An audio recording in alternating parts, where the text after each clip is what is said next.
Nagsisimula ang ating kwento nang ipinakita sa eksena itong mga mangangalakal na kanilang nilakbay ang masukal na kagubatan na bihirang marating ng sinuman. Ang kanilang grupo ay ang tinatawag na Peyron Company, kahit na malapit nang lumubog ang araw ay mas pinili pa rin ng kanilang grupo na ipagpatuloy ang kanilang paglalakbay. Habang nakatingin itong isang mataba sa kalangitan ay maririnig naman ang boses ng kanyang kasama na mayroong hawak na mapa dahil hindi raw talaga niya inaasahan na maliligaw pa rin sila matapos makarating sa ganito kalayong lugar. Ang paglalakad raw dito sa loob ng gubat sa ganitong oras ay lubhang mapanganib.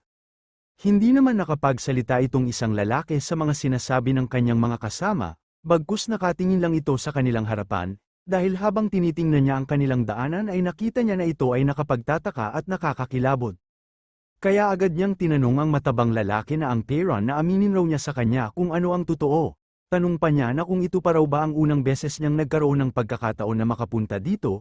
Idinagdag pa ng lalaki na kung alam lang raw niya sana na ganito pala ang kanilang dadaanan ay sana hindi na niya tinanggap ang kontrata noong umpisa pa lang, o kaya nagkuha na lang siya ng 10 mga gwardya upang gabayan sila sa paglalakbay. Sa sinabi ng lalaki ay pinahinahon naman siya ng matabang mangangalakal. Saad pa ng matabang mangangalakal sa lalaki na kung hindi raw ba niya iniisip noong kinuha niya ang kontrata na ito palang ang kanilang unang beses na makapunta dito. Idinagdag pa ng matabang mangangalakal na narinig raw niya sa mga kasabihan na sa loob ng 10 taon ay ang mga bundok at ilog ay magbabago, dahil sa mga binanggit na salita ng matabang mangangalakal ay hindi na lang nakapagsalita itong lalaki kung hindi seryoso niya silang tinitingnan. Habang pinapakiramdaman ng lalaki ang bato sa kanilang harapan ay tinawag naman ang kanyang pangalan na si Baxter ng kanyang kasama sa likod. Sinaad pa sa kanya ng kanyang kasama na kung hindi raw nagsisinungaling sa kanila ang mga mangangalakal ay ang ibig sabihin lang nito na mayroong puwersang panlabas dito na kayang baguhin ng sabay ang anyo ng lupa. Ngunit bigla na lang napamura itong si Baxter dahil mayroon siyang kakaibang nakita sa kanilang harapan. At agad niyang hinanda ang kanyang espada. Kasabay nito ay nagulat ang mga mangangalakal dahil bigla na lang tumakbo ng mabilis ang dalawa na tila ba mayroon silang inatake. Sa ilang sandali ay bigla na lang inatake ng halimaw ang kanilang isang kasama at agad itong nawalan ng buhay. Si Baxter nang kanyang nakita ang halimaw na umatake sa kanila ay kanyang sinabihan ang kanyang mga kasama na ang mga ito raw ay mga beast orc na nakasuot ng armor. Sa tingin niya ay nahulog sila sa patibong. Sabay inutusan ni Baxter ang lahat ng mga mangangalakal na huwag silang maghiwa-hiwalay. Dapat maggrupo-grupo silang lahat, kung sila raw ay mahiwalay sa kanila ay tiyak na kakainin sila nitong mga halimaw. Makikita itong apat na pinapangunahan ni Baxter na kanila nang hinanda ang kanilang mga sarili upang labanan ang mga orc na aatake na sa kanila, habang kanilang tinitingnan ang madilim na bahagi sa kanilang harapan at makikita lang ang mga nanlilisik na mga mata ng halimaw, at napapatanong na lang sila na kung magkano raw ba ang bilang nitong mga halimaw, sa tingin nila ang mga ito ay hindi nila mabilang. Nakaramdam naman ng takot si Baxter nang kanyang naramdaman na papasugod na sa kanila ang mga halimaw.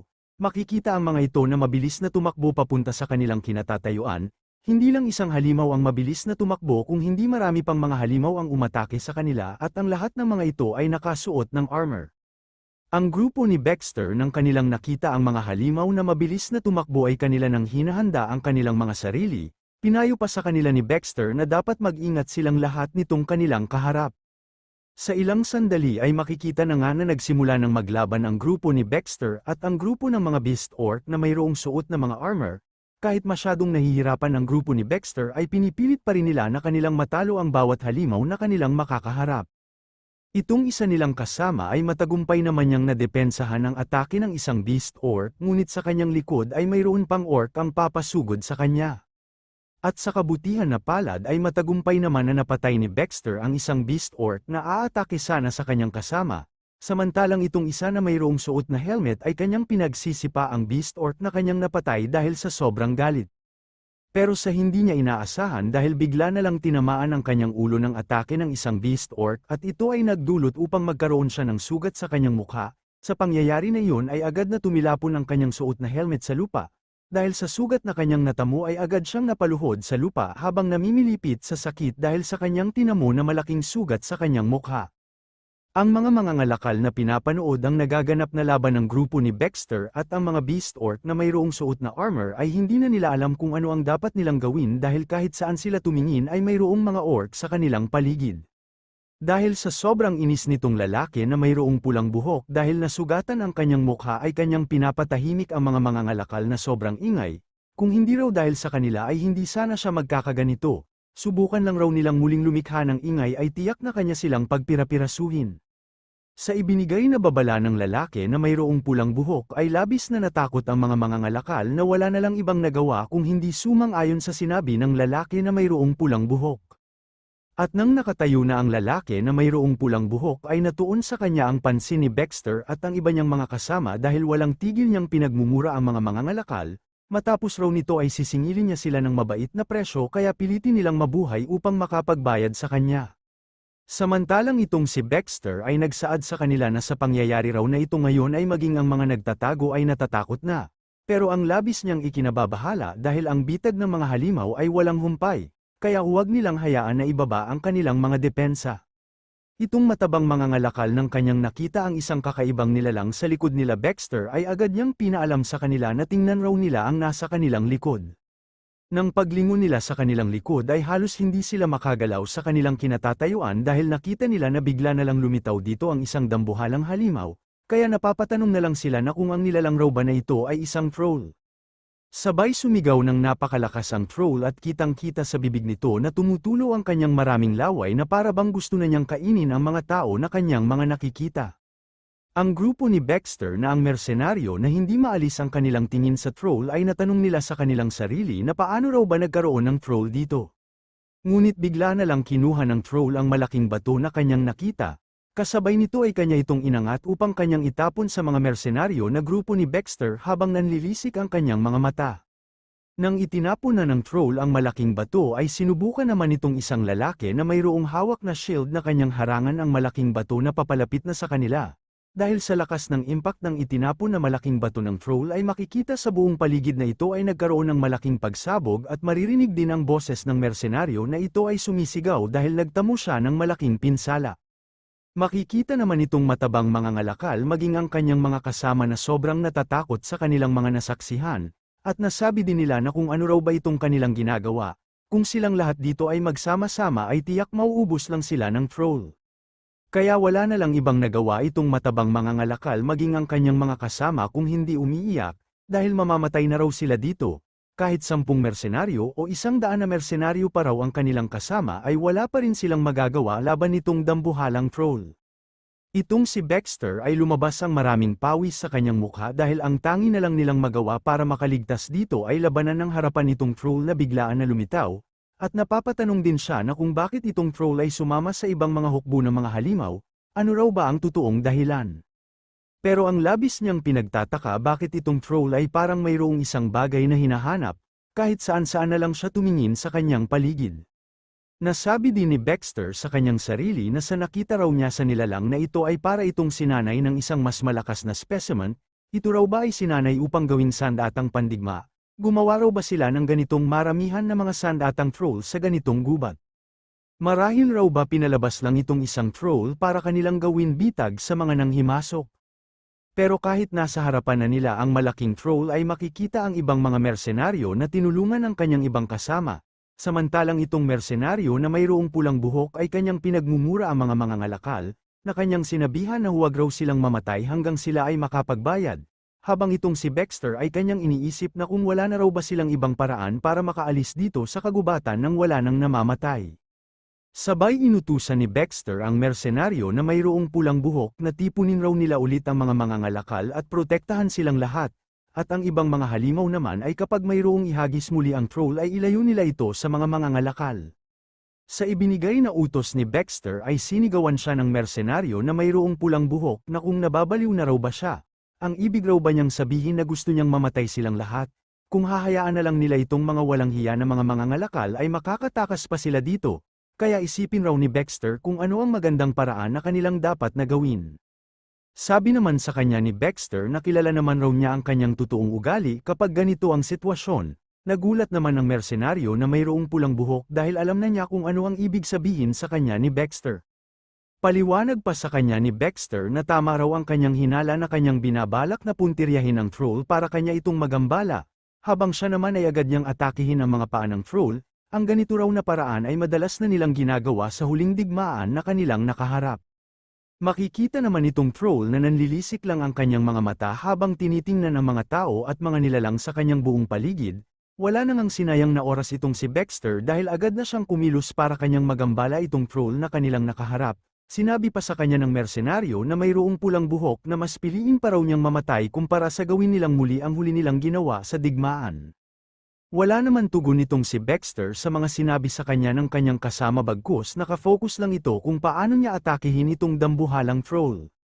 At habang tiningnan niyang mabuti itong troll sa kanyang harapan ay nagtataka siya dahil kahit papalapit na siya sa halimaw ay nakatingin pa rin ito sa ibang direksyon. Ano raw ba ang dahilan bakit ito doon nakatingin? Nang tiningnan niya ang mga mata ng troll ay dito nakita niya na mayroon itong nakitang nilalang sa kanilang paligid at halatang nakaramdam ito ng takot. Nang pagtingin ni Baxter sa kanilang unahan ay dito nakita niya ang isang nilalang na tumalo ng sobrang taas. Makikita sa kilos nito na kanya nang hinanda ang kanyang isang kamao habang nanlilisik ang kanyang mga mata. Kasabay nito ay bigla na lang bumagsak ang dambuhalang troll sa lupa at ito ay nagdulot para magkaroon ng pagsabog. Ang mga grupo na mersenaryo ni Baxter ay napatakip na lang sila sa kanilang mga mata sa biglaan na pangyayari. At nang iminulat na niya ang kanyang mata ay natanong niya na kung ano raw ba ang mga nangyari. Dito ay nakita niya ang troll na bumagsak na sa lupa at ito ay wala ng buhay dulot ng atake ng nilalang na biglaan na lang lumitaw. Samantalang itong mersenaryo na mayroong pulang buhok ay tinanong niya si Baxter na kung ano raw ba ang kanyang ginawa para bumagsak ng ganito ang troll, ngunit makikita lang itong nilalang na pumatay sa troll na nakatayo lang sa harapan ng walang buhay na katawan ng troll, at makikita ito na mayroong mataas na buhok na halos lumipad na sa hangin. Nang malinaw nang nakita nila Baxter ang mukha ng nilalang na pumatay sa troll ay agad nila itong nakilala, at nakaramdam sila ng matinding takot dahil nanlilisik ang mga mata nito habang nakaharap sa kanila. Sabay tumingin ng halimaw sa direksyon kung nasaan nakatayo si Baxter at ang kanyang kasama, hindi lang doon dahil nagkaroon ng katahimikan ang buong lugar nang nagsimula ng naglakad ang nilalang na mayroong malaking pangangatawan na mukhang ogre at kalahating tao. Lumabas na lang ang pawis sa mukha nitong dalawa na nakaramdam ng takot dahil ang nilalang na biglaan na lumitaw ay papunta sa kanilang kinaroroonan, at hindi na nila alam kung ano ang dapat nilang gawin, samantalang makikita lang itong ogre na mukhang tao na nanlilisik lang ang kanyang mga mata na kanyang tinitingnan ang dalawang tao na kanyang nakita.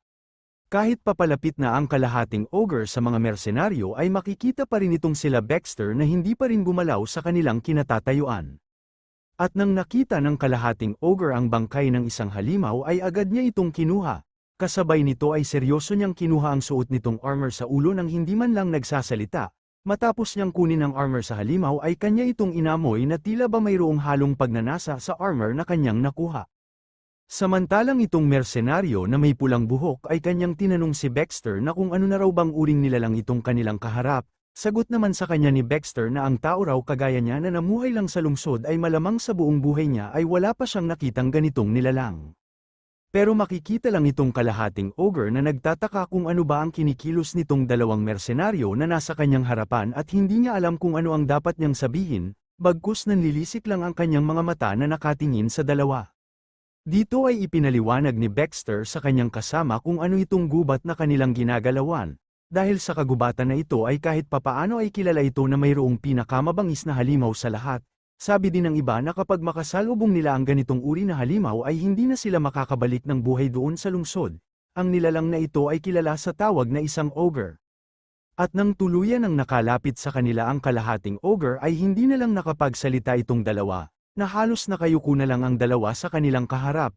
Samantalang itong kalahating ogre ay nakatingin lang sa dalawang mersenaryo na nasa kanyang harapan, wala na lang ibang nagawa itong si Baxter kung hindi hinawakan niya ng mahigpit ang kanyang espada, kanyang hinahanda ang kanyang sarili kapag bigla na lang umatake sa kanila itong ogre.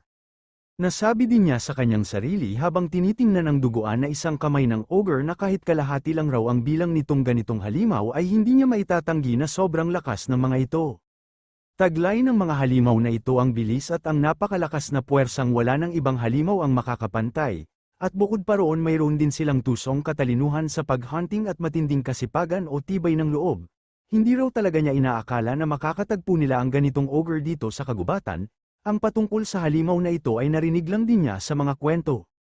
Itong mga mangangalakal ay labis na nagtataka kung bakit parang mga bato na ang mga mersenaryo, Sino raw ba ang kanilang kaharap, bakit sila nagkaganito?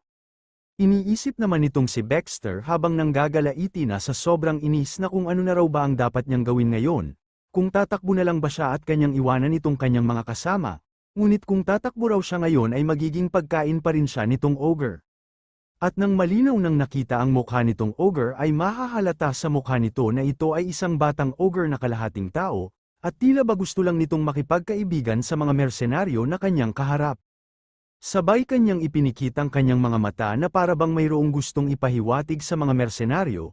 Itong si Baxter nang kanyang nakita ang ginawang kilos ng batang ogre ay nanlaki na lang ang kanyang mga mata na hindi makapaniwala. Dahil pala nakita niya na gustong makipagkamayan sa kanya ang batang ogre, bilang pagpapakita ng pagkakaibigan. Habang natulala pa rin itong si Baxter ay nagsaad sa kanya ang ogre na siguro masyado silang nahihirapan na makarating dito sa bundok.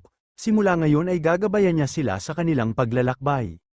Sa nangyari ay masyadong nabigla itong si Baxter na hindi makapagsalita, dahil sinabi sa kanya ng batang ogre na huwag raw siyang matakot sa kanya.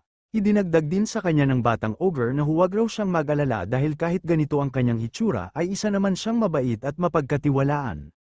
Kahit na ipinaliwanag na sa kanila ang lahat ng batang ogre ay hindi pa rin makapagsalita itong si Baxter.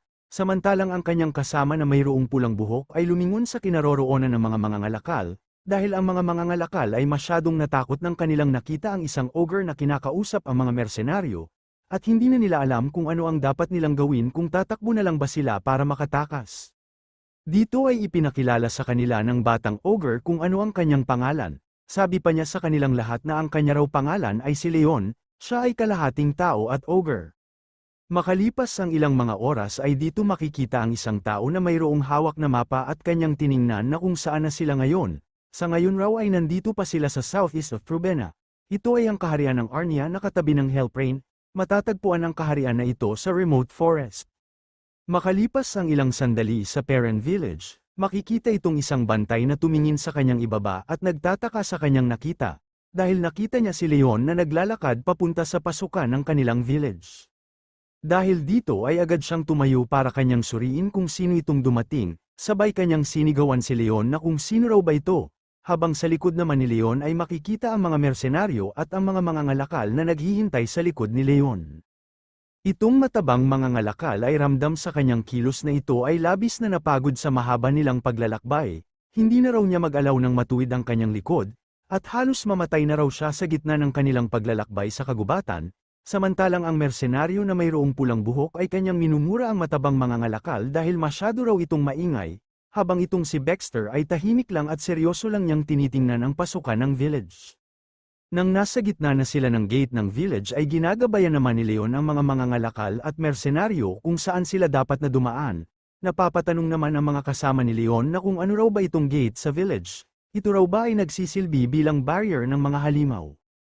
Ang bantay naman ng gate ng village nang malinaw na niyang nakita si Leon ay agad niya itong nakilala. Ito raw pala ay si Leon. Tinanong din niya si Leon na kung gaano na raw ba katagal noong bumisita siya dito sa village, at sino naman ang kanyang mga kasama na mga tao. Ayon naman sa kanya ni Leon na matagal-tagal na din daw noong huli siyang pumunta at itong kanyang mga kasama ay isang pangkat ng mga mangangalakal ang pumarito upang makipagkalakalan sa baryo. Kanya silang nakasalubong noong oras na siya ay nangongolekta ng kahoy. Sinabi din nila sa kanya na napagkasunduan na raw ito ng pinuno dito sa village. Habang ipinaliwanag ni Leon sa bantay ng gate kung ano ang layunin ng mga mangangalakal ay itong si Baxter ay tahimik lang na kanyang iniimbestigahan ang galaw nitong si Leon. Sabi pa ng bantay kay Leon na naniniwala raw siya sa kanyang mga sinabi, subalit wala siyang natanggap na balita na mayroong darating na bisita sa ganitong oras. Hindi din niya alam na baka ang mga bandido ay nagpapanggap lang ng mga mangangalakal upang makapasok dito sa village. Nang narinig ng matabang mangangalakal ang sinabi ng bantay ng gate ay kanya itong sinigawan na paano raw ba niya naisip na paghinalaan sila na bandido, sa kanila raw paglalakbay papunta dito ay marami nang nawala sa kanila sa gitna ng gubat, sila raw ay likas na naligaw sa ruta na ibinigay sa kanila ng pinuno ng kanilang nayon. Idinagdag pa ng matabang mangangalakal habang inis na kitang-kita naman raw na ito palang ang kanilang unang beses na makapunta sa ganitong village. Tugon naman sa kanya ng bantay ng gate na kahit ano pa raw ang mangyari basta't hindi nila kayang patunayan na sila ay mangangalakal ay bumalik na lang sila dahil mas mahalaga dito ang seguridad ng kanilang nayon. Dahil dito ay mas lalong nagalit ang matabang mangangalakal sa bantay ng gate, masyado na raw siyang frustrated. Bakit hindi na lang niya tawagin ang pinuno dito sa village? Para makumpirma ang kanilang pagkakilanlan, si Leon na nakikinig sa ingay ng matabang mangangalakal ay napapikit na lang siya sa kanyang mga mata at napakamot sa kanyang ulo. Sabay sinabi niya sa bantay ng gate na kung mahalaga sa kanila ang seguridad ng village ay maaaring kinakailangan nila ang mga tao na kanyang kasama. Sa pagpunta nila dito sa village ay narinig nila ang nagmamadaling boses ng gubat, dahil naging iba ang hugis ng gubat, mukhang mayroong nangialam dito, ang kinakailangan nila ngayon ay ang tulong ng mga tao na ito. Sa paliwanag ni Leon sa bantay ng gate ay nagtataka siya na kanyang tinanong si Leon na kung ano raw ba ang kanyang ibig sabihin na narinig niya ang boses ng gubat. Ayon naman ni Leon habang nakangiti na kapag manggugulo raw sila dito sa village ay siya na ang bahala sa kanila kaya wala ng problema. Nang narinig ng mga mangangalakal at ng mga mersenaryo ang sinabi ni Leon sa bantay ng gate ay tumingin sila sa kinatatayuan ni Leon na mayroong halong pagtataka. Makalipas ang ilang mga sandali ay tuluyan na nga silang pinapasok sa loob ng village. Sa loob nito ay makikita ang isang gusali na mayroong ilaw kung saan sila dumiretso, at sa loob ng gusali ay dito ang iba sa kanila ay umiinom ng alak bilang pangpalipas ng oras. Ang iniinom pala ay ang mersenaryo na may pulang buhok na halatang mayroon itong malalim na iniisip, habang sa kanyang likod ay abala si Leon na kinakausap ang matabang mangangalakal at ang pinuno ng village. Dito ay napahawak si Leon sa kanyang ulo dahil ang pinuno ng village ay masyadong natawa. Dahil nalaman ng pinuno ng village na kapag manggugulo dito sa village ang kanilang bisita ay bubugbugin sila ni Leon, hindi raw talaga siya makapaniwala na si Leon ang nagsabi ng salitang iyon. Pinatigil naman ng matabang mangangalakal ang pinuno ng village sa kanyang pagtawa, dahil alam raw niya na sa simula pa lang ay nahihiya na sa kanila ang pinuno ng village. Pero kung tutuusin tiyak na sana ang kanilang kamatayan sa gitna ng kanilang paglalakbay, ngunit sa bandang huli ay nakarating pa rin sila dito kaya ayos na ang lahat, samantalang si Baxter na nakikinig sa ingay ng matabang mangangalakal ay hindi na lang siya nakapagsalita. At nagsaad din sa kanila ang pinuno ng village na kung napansin raw ba nila ang mga harang papunta dito sa village na pinapalibutan ang buong nayon. Sagot naman sa kanya ni Baxter na siyempre napansin niya ang mga harang, sa ganitong liblib na lugar ay madalas talagang lumilitaw ang mga halimaw na orc at iba pa. Ngunit ang kanya lang ipinagtataka bakit halos buong nayon ay mayroong harang, kung para lang iyon sa ganoon na layunin ay masyado naman sobra. Sinabi din ni Baxter sa pinuno ng nayon na sana maliraw ang kanyang hinala na kaya lang nila pinapalibutan ang matataas na harang ang buong nayon dahil naghahanda sila sa paparating na digmaan. Sa katanungan ni Baxter ay napapikit na lang sa kanyang mga mata ang pinuno ng nayon na kanyang iniisip na paano siya magsisimula na ipaliwanag kung ano talaga ang dahilan bakit nila nilagyan ng mataas na harang ang buong village. Nang narinig ng mersenaryo na may pulang buhok ang kanilang pinag-usapan ay natuon ang kanyang pansin dito, samantalang itong si Leon ay nagtataka kung ano raw ba ang ibig na sabihin na naghahanda para sa digmaan, habang ang matabang mangangalakal ay nakaramdam ng pagkabahala dahil masyado raw madaldal itong mersenaryo. Pero makikita lang itong si Baxter na seryoso niyang tiningnan ang pinuno ng village na kanyang hinihintay ang kasagutan ng kanyang katanungan. Itong pinuno ng nayon na nakatingin sa mga mata ni Baxter ay nagdadalawang isip kung kanya bang ipapaliwanag sa kanila kung ano talaga ang dahilan ng lahat ng mga ito. Sabay ipinikit ng pinuno ng nayon ang kanyang mga mata na kanyang ipinaliwanag sa kanila kung ano talaga ang dahilan. Sabi pa niya sa kanila na ang digmaan ay tiyak na walang duda na lubhang kakilakilabot. Ang hitsura raw nilang lahat ngayon ay malamang sila ang mga bayaran na mersenaryo sa digmaan, at sa tingin din niya na sila ay kasama ni Kincaid na isang mersenaryo na nagpapabayad para sumali sa mga digmaan. Kwento pa sa kanila ng matanda na ang digmaan raw nila noong panahon niya ay isang pagtatanggol laban sa mga orc na namamahala sa mga tao na parang hayop sa bukid. Ang digmaan na yun ay isang marangal na revolusyon na nakamit sa pamamagitan ng pagkakaisa ng mga tao. Ngunit sa panahon ngayon ay ang digmaan ay hindi ba't puro pagsira sa isa't isa, sasapitin ang madugong digmaan para sa interes ng isa't isa. Habang itong si Leon na nakikinig sa kwento ng pinuno ng village ay kanyang napagtanto na ganoon raw pala ang digmaan, talagang lubhang kakilakilabot ang digmaan.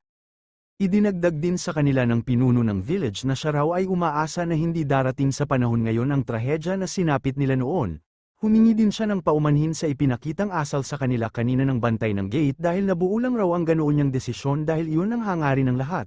Ngunit bigla na lang ibinagsak ng mersenaryo na may pulang buhok ang baso ng kanyang alak na kanyang pinapatahimik sa pagsasalita ang pinuno ng village. Nang dahil sa ipinakitang ugali ng mersenaryo na may pulang buhok ay nagulat ang matabang mga ngalakal maging si Leon, samantalang si Baxter at ang matanda ay hindi na nabigla.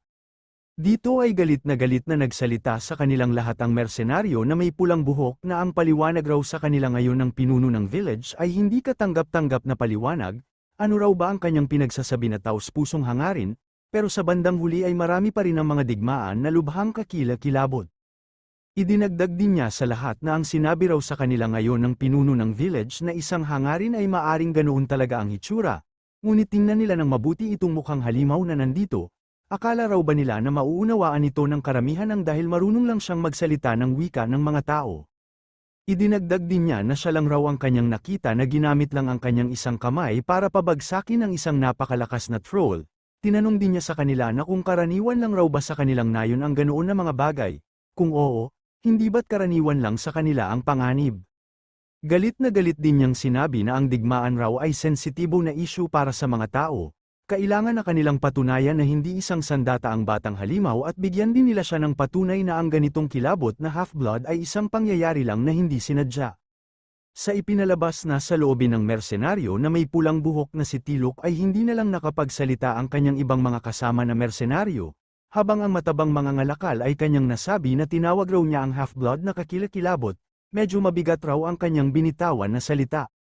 Maging itong si Baxter ay seryoso niyang sinabihan si Tilok na hindi raw makatarungan ang kanyang mga sinabi, habang itong si Leon na pinapatamaan ni Tilok ay nalungkot dahil kahit gaano man siya kabait sa lahat ng tao ay mayroon pa rin iba na masama ang tingin sa kanya. At magsalita pa sana si Leon para ipaliwanag kay Tilok kung ano ang totoo ay hindi naman niya alam kung paano siya magsimula na magpaliwanag, kaya wala na lang siyang ibang nagawa kung hindi kanyang ipinikit ang kanyang mga mata.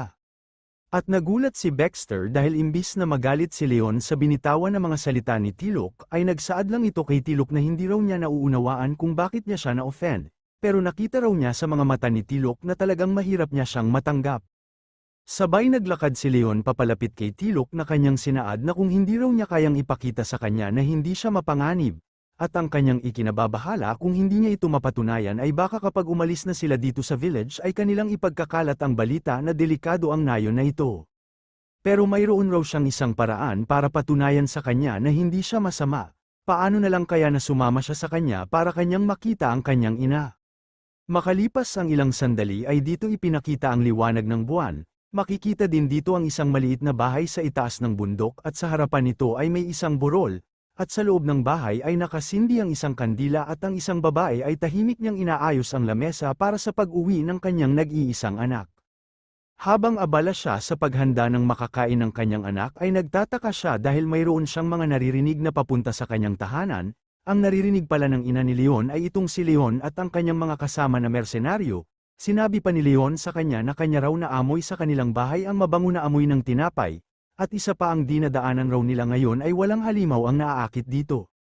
Agad na nga na tumayo ang ina ni Leon sa kanyang kinauupuan para kanyang matingnan kung sino ang papunta sa kanyang tahanan, at nang binuksan na ni Leon ang pintuan ng kanilang bahay ay nagbigay naman siya ng paggalang sa kanyang ina dahil nakauwi na raw siya, samantalang itong si Tilok ay seryoso niyang tinitingnan ang loob ng tahanan nila Leon. At nang tiningnan niya ng mabuti ang loob ay dito nagulat siya sa kanyang nakita na napapatanong sa kanyang sarili na kung totoo raw ba itong kanyang nakita, dahil nakita niya ang magandang babae na ina ni Leon na malayong malayo sa hitsura ng kanyang anak, sinaad pa ng ina ni Leon sa kanyang anak na maligayang pagbabalik raw ng kanyang minamahal na anak sa kanilang tahanan. 15 taon na ang nakaraan sa kalagitnaan ng liwanag ng buwan, dito sa Perrin Village, makikita ang pinuno ng village na umakyat sa itaas ng harang ng kanilang nayon, at nang siya ay nakaakyat na sa itaas ay nakita niya ang mga nakabantay na seryoso nilang tiningnan ang nilalang na nasa kanilang ibaba. Maririnig din ang mga boses ng mga bantay na kung totoo raw ba itong kanilang nakikita, samantalang nagsaad sa kanila ang pinuno ng village na nandito na raw siya, ano raw ba ang totoong sitwasyon dito. Agad lang naman na hinanda ng isang bantay ang kanyang crossbow na kanyang tinanong sa kanilang pinuno na kung ano raw ba ang kanilang gagawin para dito. Itinuro din ng lalaki na may dilaw na buhok sa kanilang pinuno ang kanyang nakikita, mas mabuti pa raw na tingnan ng kanilang pinuno ang nasa kanilang ibaba. Nang sumilip na ang matandang pinuno ng nayon sa ibaba ay laking gulat niya sa kanyang nakita na halos hindi na nakapagsalita, dahil nakita niya sa ibaba ang isang halimaw na tahimik lang na nakatayo at sa tabi nito ay mayroong isang babae na nakahandusay sa lupa. Iniisip din ng matanda kung anong uri na nilalang itong nakatayo sa gate ng kanilang village, at nang malinaw niyang nakita ang mukha ng nilalang ay agad niya itong nakilala, dahil ang halimaw raw na ito ay walang iba kung hindi isang ogre. Ang mga bantay ng kanilang narinig na isa palang ogre ang halimaw na nasa gitna ng kanilang gate ay nakaramdam sila ng takot. Sabay inutusan ng pinuno ng village ang lahat niyang mga kasama na ibaba nila ang kanilang mga sandata at agad na umatras. Hindi raw nila dapat nagalitin itong ganitong nilalang. Seryoso din na sinabi ng matanda sa kanyang mga kasama na ang mga ngipin raw ng nilalang ng kanya itong nakita ay nakaramdam siya ng pagkabahala, dahil nakita na niya ito sa manual ng mga halimaw. Idinagdag pa niya na pinakita doon sa manual na kanyang nabasa ang forest wolf na mayroong isang nilalang na bahagi ng alamat sa lugar na tinatawag na Truvenia. Nalaman din niya na ang Central Continent ay walang awa na pinagpapatay nitong halimaw, siya ay kilala sa tawag na si Lobo. Nag-alala din na sinaad ng pinuno ng nayon na sa dinami-dami raw ng mga lugar bakit sa kanilang nayon pa nagpakita ang ganitong nilalang, sa buong buhay niya ay ito ang pinaka-nakakatakot na nilalang na kanyang nakaharap, at sa ganitong sitwasyon ay ang tangi lang na sandata na pwede nilang pangtapat sa halimaw ay ang siege weapon. Sa mga sinabi ng pinuno ng nayon ay nagdadalawang isip na kumilos itong bantay na mayroong dilaw na buhok. Nagsalita din ng isang bantay na kanina pa raw nila binabantayan ang halimaw, at sa nakita nila ay parang mayroong mali sa galaw ng halimaw. Paliwanag pa ng bantay na 4 na raw na oras ay hindi pa rin gumalaw kahit 1 pulgada ang halimaw. Dahil sa mga nalaman ng pinuno ng nayon ay hindi siya makapaniwala na kanyang tinanong ang bantay na kung totoo raw ba ang kanilang isiniwalat. Pero tinanong lang siya ng bantay na may dilaw na buhok na kung ano raw ba ang nakasulat sa manual na kanyang nabasa, mayroon bang hinahanap ang halimaw ng iba bukod sa paghunting. Hindi naman nakapagsalita ang matandang pinuno ng village, bagkus kanya lang tinitingnan ng ogre na nakatayo sa kanilang ibaba. Nakita nila sa mukha nitong ogre na parabang mayroon nitong gustong sabihin sa kanila na parabang nakikiusap. Gulat na gulat naman itong matandang pinuno dahil kanyang napagtanto na marahil mayroong kahilingan sa kanila ang ogre. Habang nakatingin sa kanila ang ogre, ay agad itong tumingin sa kanyang ibaba, dahil kanyang tinitingnan ng ina ni Leon na nakahandusay sa lupa na tila ba wala ng lakas. Mayroon pa sanang gustong sabihin ng ogre sa ina ni Leon bago siya umalis, ngunit mas pinili na lang niya na tumahimik at lumingon sa kanyang likod. Ang pinuno ng nayon maging ang kanyang mga kasama ay nagulat sa ipinakitang kilos ng ogre, dahil nakita nila ang halimaw na agad na tumalon para makaalis na sa lugar at kanyang iniwanan ng ina ni Leon na nakahandusay sa lupa. Makikita sa gitna ng liwanag ng buwan na tumalon ng sobrang taas ang ogre papaalis sa nayon, ang pinuno ng nayon maging ang kanilang kasama ay masyadong nagtataka bakit bigla na lang umalis ang ogre. Nang pagtingin nila sa kanilang ibaba ay laking gulat nila sa kanilang nasaksihan, dahil nakita nila ang ina ni Leon na nakahandusay sa lupa na tila ba wala na itong malay. Makikita sa mga kamay nito na masyadong nanginginig na parabang mayroon itong dinadamdam. Kaya napasigaw na lang ang pinuno ng nayon maging ang iba pa na mayroon raw tao sa kanilang ibaba, sa tingin nila ay buhay pa ito. Balik naman tayo sa kasalukuyan kung saan pumasok na sa loob ng bahay nila Leon itong si Tilok at Baxter, at mahahalata sa mukha nitong si Tilok na hindi maalis ang kanyang tingin sa ina ni Leon. Sa hindi pala nakakaalam ang bahay nila Leon ay isang kubo na malapit lang sa parent village. Nang nakita ni Leon ang hinanda na pagkain ng kanyang ina sa lamesa ay masyado siyang natuwa dahil pinaghanda raw siya ng kanyang ina ng paborito niyang cheese at fried leg ham, pero pinayuhan lang siya ng kanyang ina na kumain lang raw siya ng dahan-dahan at huwag niyang kalimutan na gumamit ng kutsara. Itong dalawa na nakikinig sa sermon ng ina ni Leon sa kanyang anak ay hindi na lang sila makapagsalita, humingi din ng paumanhin ng ina ni Leon sa dalawa, pagpasensyahan na raw nila ang kanilang pagbisita sa kanilang maliit na bahay. Kung alam lang raw sana na mayroong bisita ngayon ay sana nakapaghanda siya ng kanilang makakain. Idinagdag din ng ina ni Leon na bukod pa raw doon ang pagpunta nila dito sa liblib nilang lugar ay lubhang napakahirap, kanya raw papagalitan ang kanyang anak sa susunod, at sana maunawaan nila siya. Tinanong din ng ina ni Leon sa dalawang mersenaryo na kung maaari raw ba niyang malaman kung bakit sila pumunta dito. Sa katanungan ng ina ni Leon ay nagdadalawang isip itong dalawa na magsalita kung ano talaga ang kanilang totoong layunin bakit sila naparito. Sabay tinawag ni Tilok ang pansin ni Baxter na masyadong nagulat sa katauhan ng ina ni Leon, Samantalang nagsalita naman si Baxter sa ina ni Leon na hindi raw talaga niya maintindihan dahil ang katulad raw niya na babae ay makikita lang sa mga maharlika. Dahil sa sinabi ni Baxter ay naging seryoso ang mukha ng ina ni Leon na kanyang tinitingnan ng dalawang mersenaryo, habang itong si Tilok ay masyadong nainis na kanyang sinabi na ang nayon raw na ito ay nakakasuka. Wala naman tugon ang ina ni Leon sa binanggit na salita sa kanya ni Tilok, bagkus kanya lang ipinikit ang kanyang mga mata na pinipilit ang kanyang sarili na huminahon. Sabi pa sa kanila ng ina ni Leon na sa tingin niya ay alam na niya kung ano ang kanilang layunin, bakit sila pumunta dito kahit hindi pa nila sabihin sa kanya. Alam din niya na mabuti na ang kalagayan nilang mag-ina dito sa ganitong pangkaraniwan na lugar. Pero ang higit sa lahat, kahit ano pa ang kanilang ipapaliwanag na mag-ina ay maaari pa rin nila itong gawin na issue batay sa kanilang mga nakita dito. At humihingi din siya ng paumanhin para sa biglaan na ginawa ng kanyang anak doon sa labas, at nangangako siya na hindi na yun mauulit. Ano pa raw ba ang dapat niyang gawin upang lubos na masiyahan ang kanilang bisita? Dahil sa sinabi ng ina ni Leon ay seryoso na tumingin sa kanya ang dalawang mersenaryo, sinabi pa ni Baxter sa ina ni Leon na sa tono raw ng kanyang pananalita ay para na itong pagbabanta. Sagot naman sa kanya ng ina ni Leon na kanya raw narinig na silang dalawa ay kabilang sa Merchant Guild, kung ganoon raw ay magiging madali na lang ang kanilang pag-uusap. Dahil dito ay napapaisip si Baxter sa pakiusap ng ina ni Leon sa kanila. Ngunit itong si Tilok ay hindi siya pumayag na kanyang sinabihan si Baxter na huwag raw siyang pumayag, dapat pa raw ba na kanilang pag-usapan ang ganitong bagay. Sinigawan din ni Tilok si Baxter dahil malinaw naman na ang babae na nandito ngayon ay isang babae na maharlika, malinaw na iniiwasan lang niya na magbigay sa kanila ng tamang sagot. Pinahinahon naman ni Baxter si Tilok dahil kahit ano pa raw ang mangyari, bilang isang kabilang sa Kincaid ay kinakailangan pa rin niyang malaman kung ano talaga ang totoo.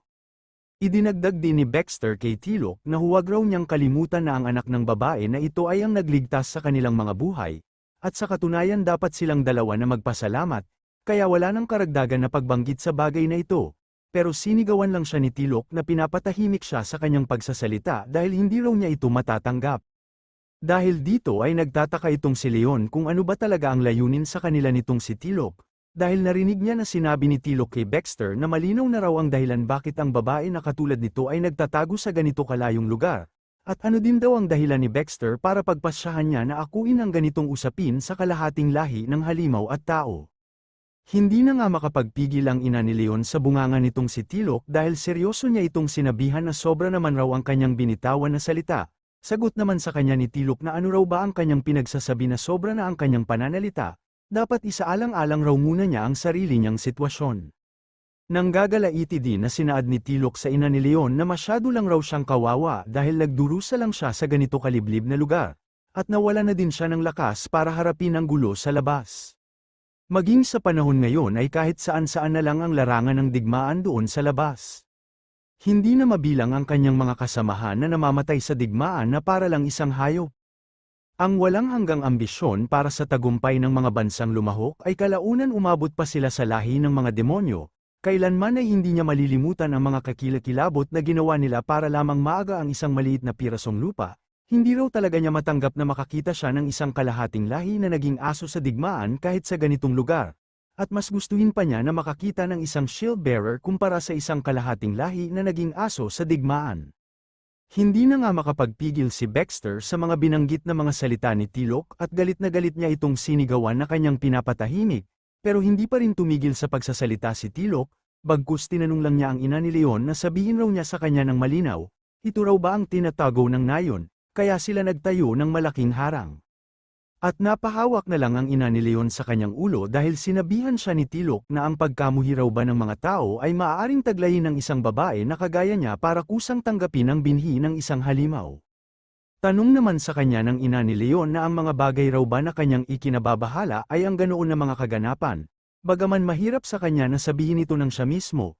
Pero hindi pa natapos magsalita ang ina ni Leon ay nanlilisik ang mga mata ni Tilok na kanyang sinaad sa ina ni Leon na sabihin raw niya sa kanya ngayon kung ano talaga ang totoong dahilan, kung hindi niya aminin sa kanila kung ano ang dahilan ay siguro ito talaga ang kanyang kagustuhan na makipagrelasyon sa isang halimaw.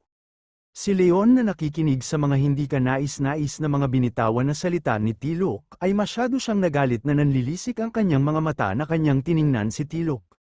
Nang napansin ng ina ni Leon ang kanyang anak na wala na sa kanyang tamang katinoan ay agad niya itong sinigawan na itigil raw niya ang kanyang binabalak, ngunit huli na ang lahat dahil ng pagtingin ni Tilok ay nakita niya na sobrang lapit na sa kanya ang inilunsad na biglaan na atake sa kanya ni Leon. Kasabay nito ay makikita na nagkaroon ng malakas na pagsabog ang maliit na bahay nila Leon at kitang-kita na nawasak ang pintuan ng kanilang tahanan. Matapos tumilapon si Tilok papalabas sa tahanan nila Leon ay hindi naman maalis ang tingin ni Leon sa kanyang isang kamay na hindi makapaniwala kung bakit niya yun ginawa sa kanilang bisita. Maging ang kanyang ina ay hindi maalis ang kanyang tingin sa kanyang anak na hindi na alam kung ano pa ang kanyang dapat na sabihin.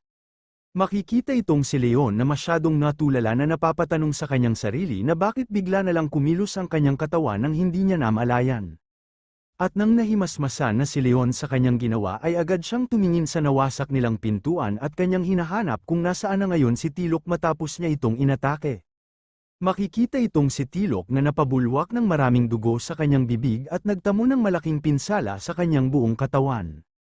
Samantalang itong si Baxter ay agad siyang lumapit kung saan nakabulagte si Tilok at kanyang hinanda ang kanyang espada, dahil baka muli na namang umatake sa kanila si Leon.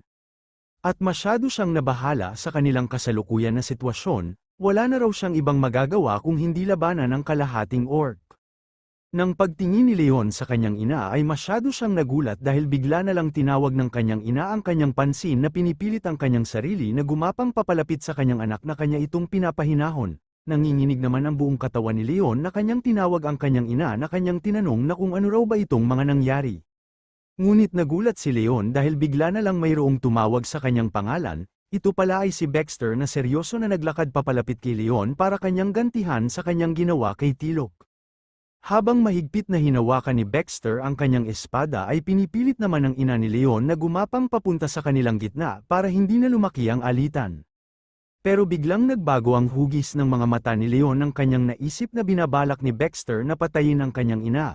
Kahit na sinubukan ni Leon na huminahon at pigilan si Baxter sa kanyang binabalak ay hindi naman niya mapigilan ang kanyang katawan na kumilos, sinabi pa ni Leon kay Baxter na huwag raw niyang idamay ang kanyang ina sa kanyang nagawa. Sagot naman sa kanya ni Baxter na mali raw ang kanyang inaakala, tingnan raw niya ng mabuti ang kanyang espada, dahil sa kanya ito nakatutok at hindi sa kanyang ina. Ngunit hindi pa natapos magsalita si Baxter ay agad naglunsad ng malakas na suntok si Leon na mabilis naman itong naiwasan ni Baxter na kanyang binigyan ng hiwa ang katawan ni Leon ng sobrang bilis. Sinabi pa niya kay Leon na itong kanyang espada raw ay para lang sa kanya na hindi mukhang tao. Itong ina ni Leon ang kanyang nakita na nagsimula ng naglaban ang dalawa ay masyado siyang nabahala sa posibleng mangyari sa kanyang anak na kanyang sinisigaw ang pangalan ni Leon. Pero pinahinahon lang siya ni Baxter dahil pipilitin raw niya ang kanyang sarili na hindi magkaroon ng kanyang anak ng nakamamatay na sugat, kaya lang niya ito ginawa para tumigil na si Leon sa kanyang pagwawala. Ngunit nagulat si Baxter nang kanyang nakita ang imahe ni Leon, dahil nakita niya na tuluyan nang nawala sa kanyang sariling katinoan si Leon na wala nang ibang iniisip kung hindi patayin ang lahat na banta sa buhay ng kanyang ina. Kaya itong si Baxter ay hindi makapaniwala sa biglaan na pagbabago sa aura na pinapalabas nitong si Leon na nakaramdam ng panganib sa kanyang buhay. Nasabi din niya na hindi raw talaga niya inaasahan na ang kanyang ginawang atake sa katawan ni Leon kanina ay hindi man lang nagkaroon ng kakaunting pinsala. Pero hindi na raw ito nakakabigla dahil inaasahan naman ng ganito sa mga ogre na mayroong matigas na pangangatawan na mahirap bigyan ng sugat. Kung hindi raw niya ibubuhos ang kanyang buong lakas sa pag-atake ay tiyak ang kanyang buhay ang malalagay sa panganib. At mas lalong nakaramdam ng takot si Baxter dahil umatake sa kanya si Leon nang hindi na nag-iisip at ang higit pa dito ay sobra nitong bilis na mahirap nang maiwasan. Kaya wala na lang nagawa si Baxter kung hindi pinapahinahon si Leon sa kanyang binabalak, kung ipagpapatuloy raw niya ang kanyang ginagawa ay tiyak madadami ang kanyang ina na nasa kanyang likod. Hindi naman nakinig si Leon sa pakiusap sa kanya ni Baxter, bagkus mabilis niyang hinawakan ang kwelyo nito, at agad na sinuntok ng sobrang lakas, dahilan para tumilapon si Baxter papunta sa malayo. Dahil sa lakas ng pagkatilapon ni Baxter ay napunta siya sa labas ng bahay, at habang pinipilit ni Baxter na muling ayusin ang kanyang balanse ay nagulat siya sa kanyang nakita, dahil nakita niya sa kanyang itaas si Leon na tumalo ng sobrang taas papunta sa kanyang kinaroroonan para maglunsad ng malakas na pag-atake. Nang nakalapag na si Leon sa lupa ay mabilis naman na nawala si Baxter sa kanyang kinaroroonan, at kitang-kita ang lugar kung saan lumapag si Leon na ito ay nagkaroon ng malakas na pagsabog, Habang dahan-dahan na nawala ang usok sa buong paligid, ay makikita ang mga mata ni Leon na ito ay nanlilisik na tuluyan ang nawala sa kanyang sariling katinoan, at sa kanyang likod ay biglang lumitaw si Baxter na kanyang hinanda ang kanyang espada para siya na naman ang maglunsad ng pag-atake. Sinabi pa ni Baxter kay Leon na kahit wala na raw siya sa kanyang sariling katinoan ay mas pinili niya sa maluwang na lugar dito sa labas para makagalaw siya ng mas maayos dahil sa kanyang malaking katawan at upang hindi na rin madamay ang kanyang ina. Hindi naman nakinig si Leon sa mga sinabi ni Baxter, bagkus mabilis lang itong kumilos para muli na namang umatake, habang itong si Baxter ay kanya nang hinanda ang kanyang espada para tapatan ang atake ni Leon. Kasabay nito ay ginamit ni Baxter ang kanyang bilis at mga pamamaraan para bigyan ng maraming hiwa ang buong katawan ni Leon. Sinabi pa ni Baxter kay Leon na iniisip raw ba niya na maaaring malalagay sa panganib ang kanyang ina dahil sa kanyang mga galaw. Kahit papalapit na ang atake ni Baxter ay seryoso lang itong tiningnan ni Leon na desperado na kanyang mapatay si Baxter. Makikita itong si Baxter na ginamit na niya ang buo niyang lakas para pabagsakin ang kanyang kaharap upang bumalik na ito sa kanyang tamang katinoan. Pero laking gulat ni Baxter matapos siyang maglunsad ng pag-atake dahil hindi man lang nagkaroon ng kakaunting pinsala si Leon, bagkus mabilis lang itong lumitaw sa kanyang likod. Pero ang labis niyang ipinagtataka dahil nakita niya ang galaw ngayon ni Leon na ito ang kanyang galaw na ginamit para hindi siya matamaan ng mga suntok ni Leon. Paano raw ba nagaya nitong batang ogre ang kanyang galaw kahit isang beses pa lang niya itong nakita? At ang higit pa doon ay kakaunting oras lang ang kanyang kinakailangan para ganap niya itong maunawaan. Habang patuloy na naglalaban ang dalawa sa labas ng maliit na bahay, ay itong si Tilok ay wala na lang ibang nagawa kung hindi tingnan ang lugar kung saan sila naglalaban dahil hindi na niya maigalaw ang kanyang katawan. At napamura na lang siya sa kanyang sarili na masyadong nag-alala kay Baxter, kung hindi raw dahil sa kanya ay hindi mangyayari sa kanila ang ganitong sitwasyon. Pero nagulat siya dahil mayroon siyang narinig na papalapit sa kanya. Ang lumapit pala sa kanya ay itong ina ni Leon na tahimik na tiningnan ang nagaganap na laban ng kanyang anak at ni Baxter. Sabay seryoso na tumingin ang ina ni Leon kung saan nakahandusay si Tilok na mayroong masamang tingin, at nang hindi na makaiwas si Baxter sa malakas na suntok ni Leon ay sa kabutihan na palad bigla na lang nanambalik ang tamang kaisipan ni Leon at kanyang napigilan ang kanyang pag-atake kay Baxter. Kasabay nito ay hindi maalis ang tingin ni Leon sa kanyang dalawang kamay na hindi niya alam kung bakit niya nagawa itong lahat. Samantalang itong si Baxter ay seryoso lang niyang tiningnan si Leon na nagtataka pa rin sa kanyang mga nagawa. Sabay sinaad niya kay Leon na sapat na raw ang kanyang mga nakita, hindi raw talaga niya inaakala na sa isang sulyap lang niya ay nakopya niya agad ang kanyang galaw, at nakagawa din siya ng perpektong pangkontra para sa ganoon na galaw. At nagtataka din si Leon nang binanggit sa kanya ni Baxter na ibang klase raw talaga siya dahil kahit sa kalagitnaan ng kanyang pagwawala ay nakuha pa rin niyang pag-aralan ang lahat niyang mga inilunsad na pag-atake. Ipinakita din ni Baxter kay Leon ang isang kwintas na nasa kanyang kamay, dahil kung hindi raw sa bagay na ito ay tiyak na namatay na siya sa kanyang pangkontra na atake laban sa kanya. Para makontrol raw ni Leon ang kanyang pagwawala ay dapat kunin niya itong bagay na kanyang hawak-hawak. Kanina noong nandoon pa sila sa loob ng bahay ay ibinigay ito ng kanyang ina para mapigilan ang kanyang pagwawala at hindi siya magdulot ng malaking pinsala sa buong paligid. Sa mga ipinaliwanag ni Baxter ay dito napagtanto ni Leon na kung wala raw pala itong bagay na ibinigay ng kanyang ina kay Baxter ay tiyak hindi niya makontrol ang kanyang sarili. At habang naglakad papalapit ang ina ni Leon sa kanilang kinaroroonan ay narinig niya ang mga sinabi ni Baxter sa kanyang anak na bilang isang kabilang raw sa kinkade ay wala siyang ibang magawa kung hindi ipagpilitan ang kanyang sarili na kausapin ng isang mapanganib na katulad niya na isang half-blood, dahil ang karamihan sa katulad niya ay ginagamit bilang sandata sa digmaan. Idinagdag din ni Baxter kay Leon na noong nakita raw niya siya sa unang pagkakataon ay sobra siyang naging sensitibo. Kaya sana matanggap niya ang kanyang taos-puso na paghingi ng paumanhin. Sinabi din ni Baxter na si Leon raw ay mayroong disiplina at mabuting bata sa loob ng lipunan ng mga tao, at para sa ikabubuti nilang dalawa ng kanyang ina ay pananatilihin nilang lihim ang patungkol sa usapin na ito. At napalingon si Leon sa kanyang likod na nakaramdam ng hiya dahil narinig niya ang boses ng kanyang ina na tinawag ang kanyang pangalan, at nang malinaw nang nakita ni Leon ang kanyang ina ay hindi niya mapigilan na tumulo ang kanyang mga luha. Dahil pala nakita niya ang kanyang ina na nakangiti at humihingi ng patawad sa kanya dahil na-late raw siya sa kanyang pagdating, panahon na raw upang silang dalawa ay magpahinga, sabay mabilis na tumakbo si Leon sa kanyang ina at agad niya itong niyakap na umiiyak ng dahil sa kanyang mga nagawa, samantalang makikita pa rin itong si Tilok na nakahandusay pa rin sa lupa, at napasigaw siya dahil sa sobrang sakit ng kanyang buong katawan nang dahil sa tinamo niya na pinsala. Makalipas ang ilang mga araw ay makikita sa labas ng tahanan nila Leon ay masyadong tahimik, at sa loob nito ay abala ang ina ni Leon sa kanyang araw-araw na gawain, na ang paghanda ng pagkain sa kanyang anak kapag ito ay nakauwi na sa kanilang maliit na bahay. At tumingin siya sa labas ng kanilang tahanan na kanyang iniisip na kumusta na ang kanyang anak sa mga oras na ito. Sa labas naman ng gubat ay dito makikita si Leon na lumingon sa direksyon kung saan ang kanyang mga kasama. Habang kanyang tiningnan ang kanyang mga kasama sa kanyang likod ay iniisip niya kung ano ba ang kanyang dapat na sabihin. Dito ay narinig niya ang mga reklamo ng mga mangangalakal na kanyang ginagabayan sa paglalakbay sa gubat dahil sobrang sakit na raw ng kanilang mga katawan sa walang tigil na paglalakad. Nagsaad din kay Leon si Baxter na may halong pagtataka na di ba't hindi naman masyadong malayo ang lungsod na kanilang pupuntahan, kahit mas pinili nila itong ganitong daanan para maiwasan ang panganib ay hindi ba't paikot-ikot lang ang ruta na kanilang dinadaanan. Ayon naman sa kanya ni Leon na ang daanan raw na ito ay hindi paikot-ikot kung hindi paliko, mas mabuti na raw ito para kanilang maiwasan ang kanilang makakasalubong na panganib. At habang pinapakiramdaman ni Leon ang halaman sa gubat ay ipinaliwanag niya sa kanila kung ano ang mga sinabi ng gubat, sabay nagpatuloy na naglakad si Leon na kanyang sinaad sa kanyang mga kasama na kapag makalabas na raw sila dito sa gubat ay ligtas na sila sa panganib.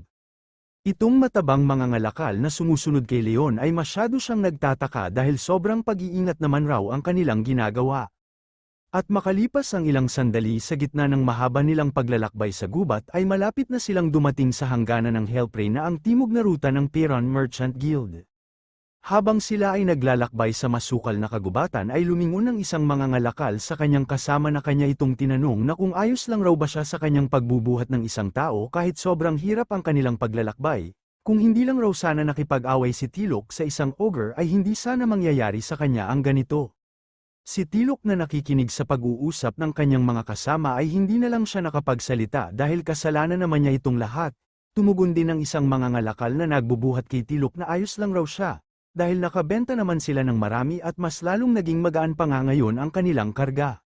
Dito ay makikita si Leon na kanya munang nilinis ang maaari nilang daanan para wala nang sagabal kapag dumaan na ang iba niyang mga kasama.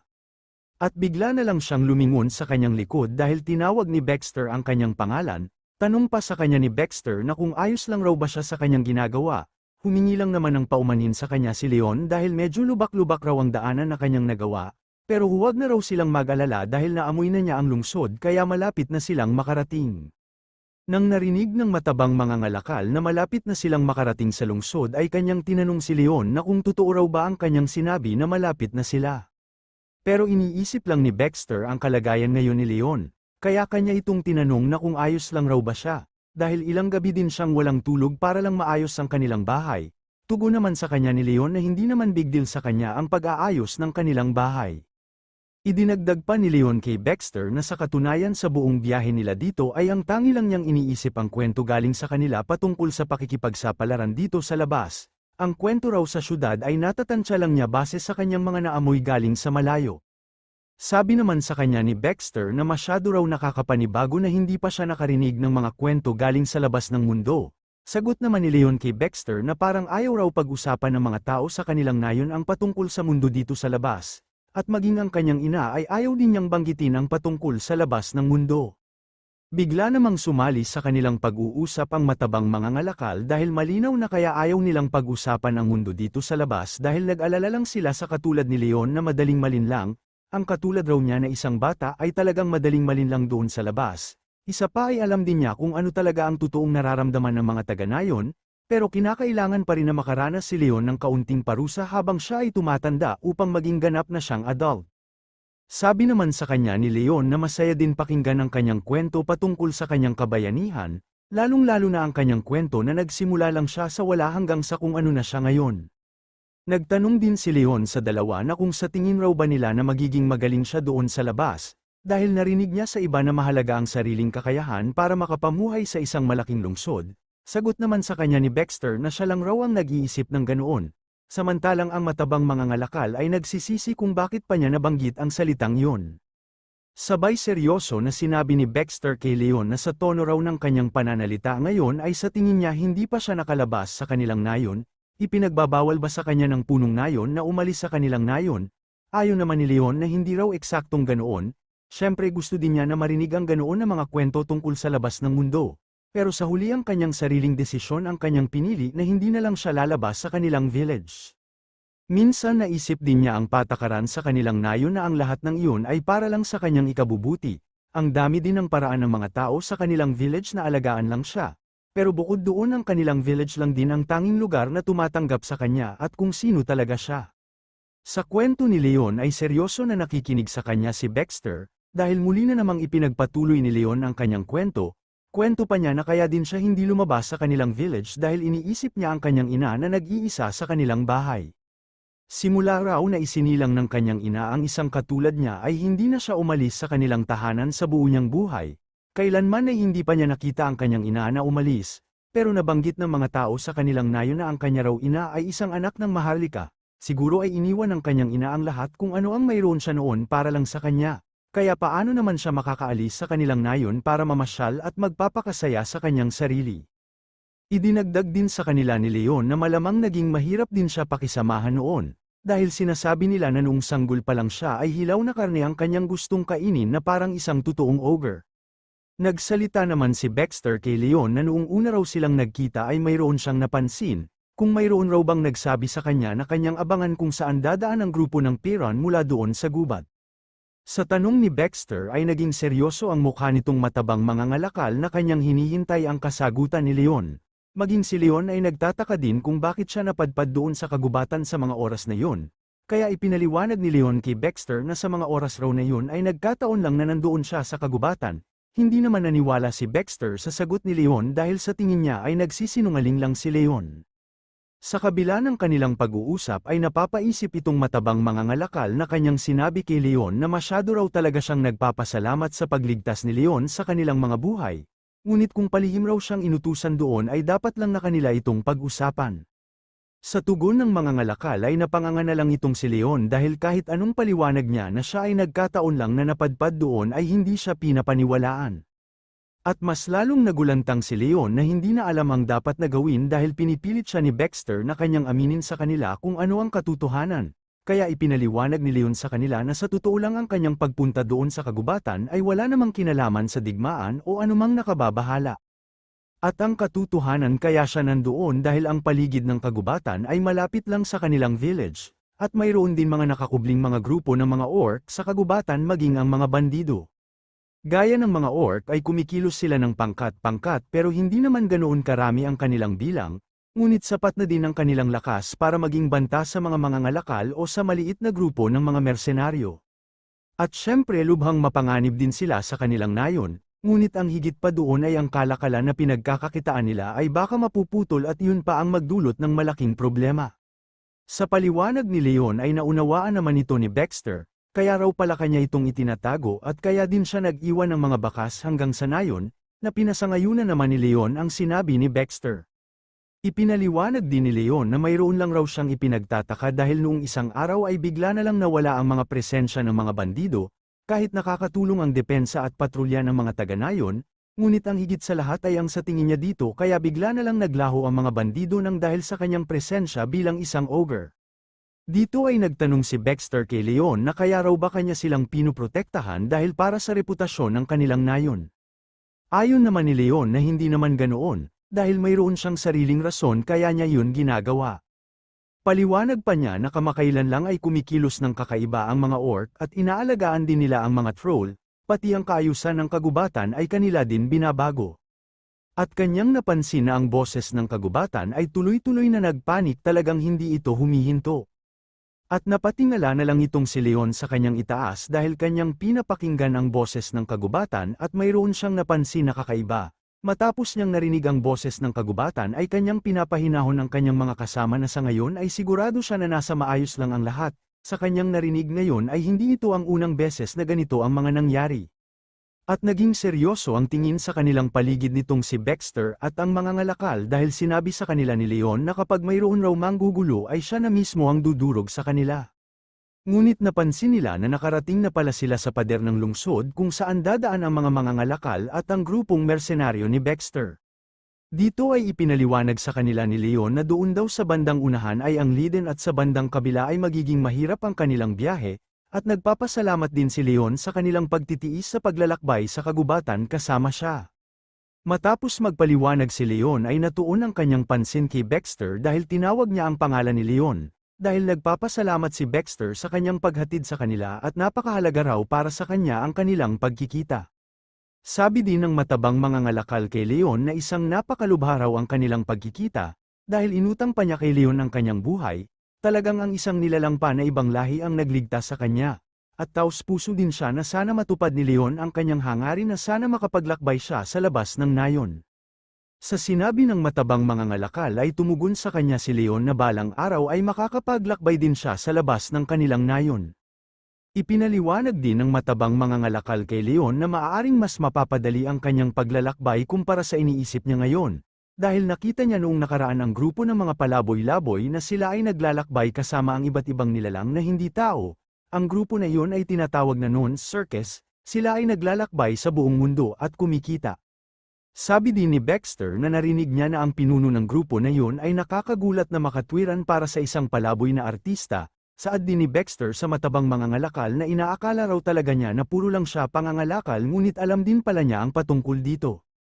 Matapos silang mag-usap ay nagpaalam na si Leon kay Baxter at ang grupo ng mangangalakal, at nang tuluyan ang nakapasok sa gate ang grupo ng mangangalakal at mersenaryo ay naging seryoso ang mukha ni Leon, sabay tiningnan niya ang buong paligid sa kagubatan, nang siya ay naglakad na upang bumalik sa kanilang nayon ay nag-alala siya na natanong sa kanyang sarili na kung ano na raw ba ang nangyari ngayon sa kanilang nayon. Ngunit sa hindi inaasahan ni Leon ay nang pagtingin niya sa mga halaman at mga puno sa gubat ay tila ba mayroon itong sinasabi sa kanya na mayroong masamang nangyari. Kaya dali-dali siyang tumalon para makabalik na doon sa kanilang nayon para kanyang matingnan kung ano ba talaga ang nangyari. Bumalik naman ang eksena walang taon na ang nakalipas dito sa kanilang maliit na nayon na mayroong maraming alagang baboy. Makikita dito si Leon na maliit pa at nagulat siya dahil mayroong tumawag sa kanyang pangalan. Ang tumawag pala sa kanya ay itong katabi niya na lalaki at kanyang tinanong si Leon na kung ilang taon na raw ba siya ngayon. Sa tanong ng lalaki ay iniisip ni Leon kung ilang taon na siya, at nang ipinaliwanag ni Leon na siya ay 5 taon gulang na, ay nasabi na lang ng lalaki na hindi raw ito kapanipaniwala dahil sa 5 taong gulang ni Leon ay ganito na siya kalaki. Kaya hinawakan ng lalaki ang mukha ni Leon na kanyang ipinaliwanag na sa ganitong edad raw niya ay masyado na siyang malaki kumpara sa normal na tao. Samantalang makikita itong ina ni Leon na abala sa pag-slice ng mga karne ng baboy na kanilang inihaw. Sinabi din ng lalaki kay Leon na ngayon raw ay nagsisimula na si Leon na lumaki. Nainis naman si Leon dahil hindi binitawan ng lalaki ang mahigpit na pagkahawak sa kanyang ulo. Kwento pa sa kanya ng lalaki na nakita raw niya kay Leon ang kanyang nakaraan noong siya ay bata pa noong inagaw sa kanya ng isang lord at mga kabalyero ang kanyang pamilya at ang lahat niyang pagmamay-ari at tahanan. Siya ay tumakas sa panahon na yun sa mapanganib na kagubatan. At nang siya ay nagising ay mayroon siyang kakaibang nakita sa kanyang harapan, iyon ay itong maliit na bakod ng nayon, sa panahon na yun ay 10 taon gulang pa lang siya. Sa kabila ng pagkwento ng lalaki ay hindi niya napansin na nakatulog na pala si Leon, ngunit kahit na ganoon ay ipinagpatuloy pa rin ng lalaki ang kanyang kwento, sa kaso raw na yun ay itong kanilang nayon lang ang tumanggap sa kanya. Marahil lahat ng kanilang kinakailangan ay nandito na sa kanilang nayon. Sa tingin niya ay parehas sila ni Leon na pinagdaan ng hirap sa kanilang mga buhay.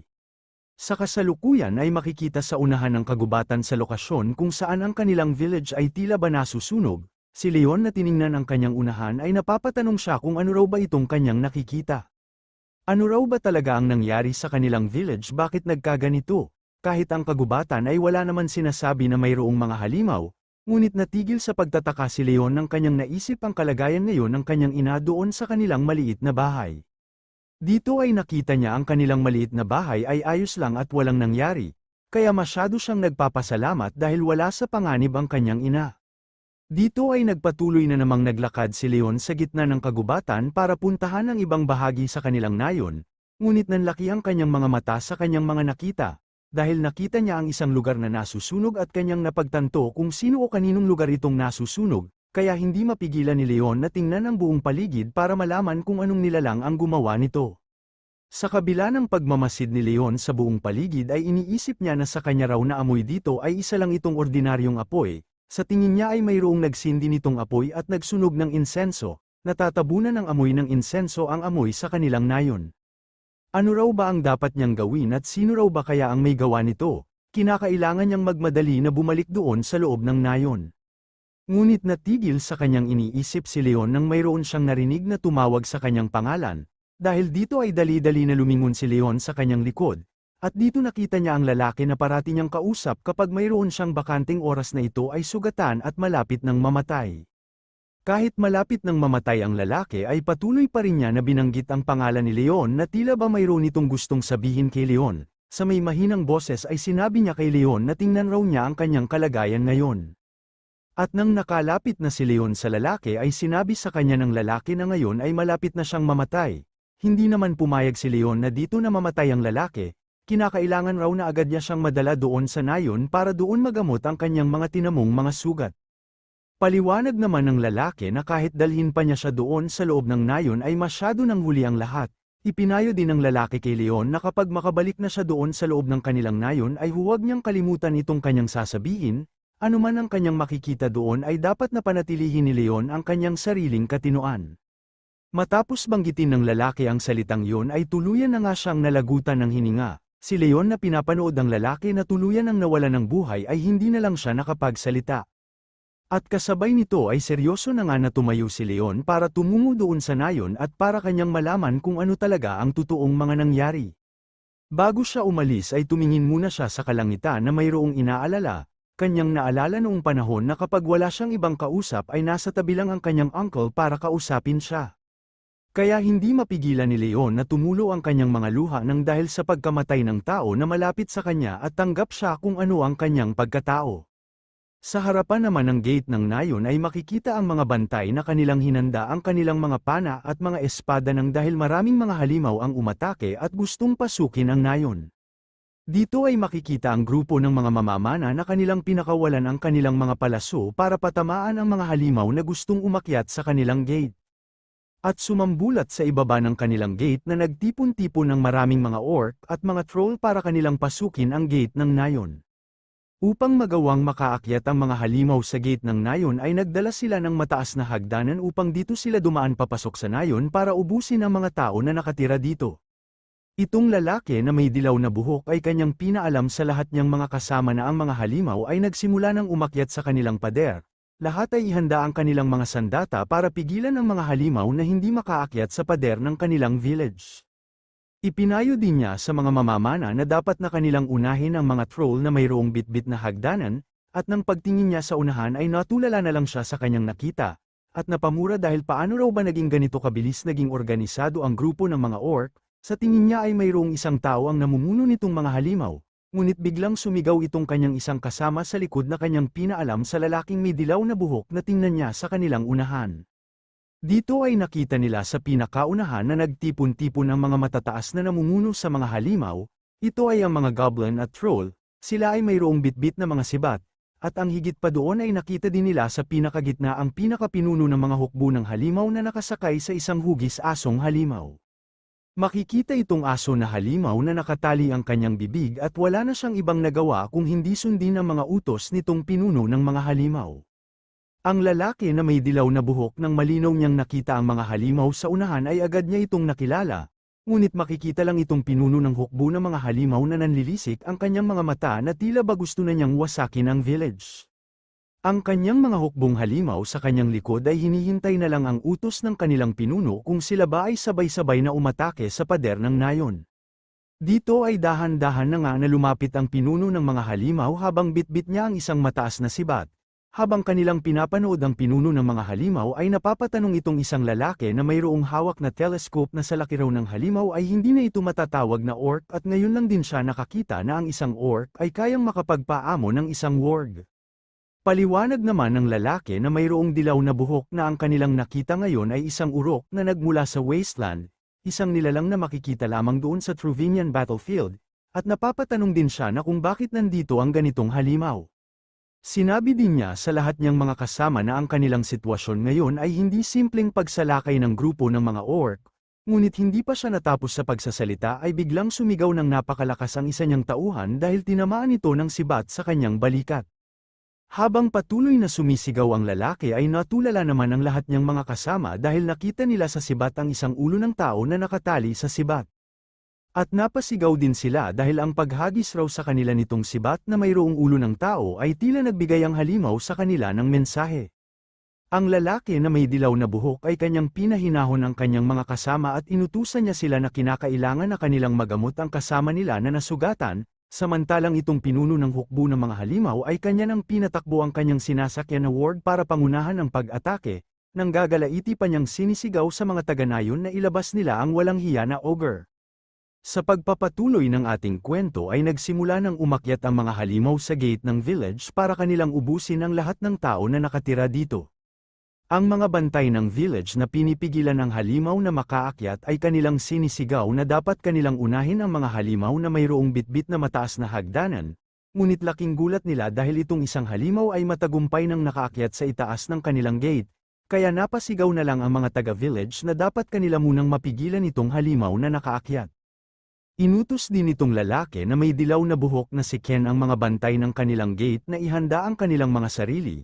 Dahil dito ay itinutok na nga ng bantay ng gate ang kanilang mga pana para kanilang patamaan ang mga halimaw na naunang umakyat sa kanilang gate na binabantayan. Dito ay isa-isa nang tumakbo papalapit sa gate ng village ang maraming mga orc para sa paunang pag-atake, at upang mabawasan ang bilang ng mga halimaw ay pinakawalan ng mga bantay ng gate ang kanilang mga palaso papunta sa mga maraming bilang na mga orc na papalapit na sa harapan ng gate ng kanilang village. Pero kahit nakita ng mga halimaw ang maraming palaso na pinakawalan ng mga taga-nayon ay makikita lang silang lahat na patuloy pa rin sa kanilang paglapit sa harapan ng gate. At sa sumunod na mga nangyari ay isa-isang bumagsak ang mga halimaw dahil tinamaan sila ng mga pana na pinakawalan ng mga tao sa nayon. Habang inis na inis itong pinuno ng mga halimaw sa sinapit ng kanyang mga nasasakupan ay itong halimaw na kanyang tagapayo ay kanyang sinabi sa pinuno na matagal na raw niyang binabantayan itong village pero hindi niya inaakala na mayroon pala silang sandata na palaso na mabilis na lumipad. Samantalang itong si Ken ay kanya nang itinutok ang kanyang crossbow para patamaan ang halimaw na nagsasalita sa kanilang leader. Dahil dito ay nagulat ang pinuno ng mga halimaw dahil ang kanyang tagapayo ay bigla na lang bumagsak sa kanyang tabi, makikita ito na tinamaan sa kanyang mukha at agad din na nawalan ng buhay. Si Ken na pinapanood ang ginawang kilos nitong pinuno ng mga halimaw ay naging seryoso ang kanyang tingin dito, dahil nakita niya na itong pinuno ng mga halimaw ay nanlilisik ang mga mata na hindi maalis ang kanyang tingin kay Ken. Sabay lumingon ang pinuno ng mga halimaw sa kanyang likod, at kanyang itinaas ang isa niyang daliri na kanyang inutusan ang kanyang ibang nasasakupan na ilabas ang kanilang regalo sa mga tao. Samantala sa itaas naman ng gate ay nagulat itong isang lalaki ng kanyang sinuri ang sibat na hinagis sa kanila ng halimaw, dahil mayroon itong nakatali na isang papel, kaya napapatanong na lang siya na kung ano raw ba ito. At nang kanyang nakita ang nilalaman ng papel na nasa kanyang kamay ay kanyang napagtanto na isa raw pala itong liham. Pero ang kanyang pinagtataka dahil batid niya na ang sulat na ito ay hindi sulat kamay ng mga orc. Sa kinaroroonan naman ng mga halimaw ay makikita itong isang orc na mayroong kinakaladkad na kadena. Ito pala ay ang mga tao na kanilang bihag para kanilang magamit laban sa mga taga-village. Sila Ken nang napansin nila na mayroong kinakaladkad ang mga halimaw ay naging seryoso ang kanilang tingin dito.